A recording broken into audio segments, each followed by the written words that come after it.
The wagon sits on a series of coils. Every coil has to turn on and off in a well-timed manner to push the wagon to a high speed.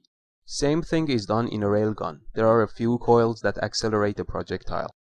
I will show you a gun with only a single coil. You can figure out the rest on your own. Let's go to the lab.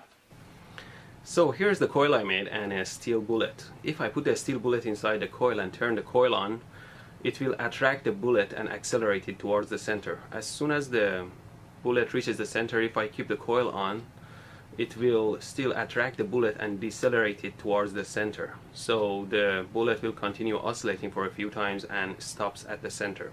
Let me show you what I mean by this oscillation. If I put the bullet inside the coil and try to turn it on with my power supply here,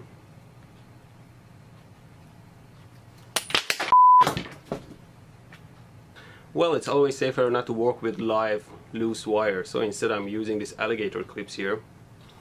I put the bullet in and turn the power supply on so you can see what's going on.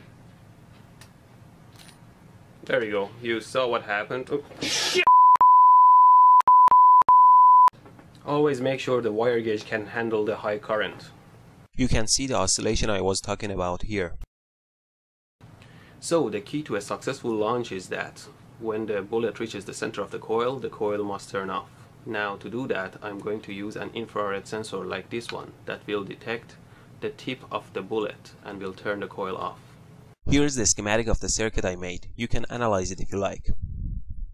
So, say hello to my little friend here. I put the circuit together and I'm gonna shoot the box. I put the bullet in and there's a switch here that acts like a trigger. So here we go. Well, it's always wise to aim away from yourself. So let's try again. Put the bullet in.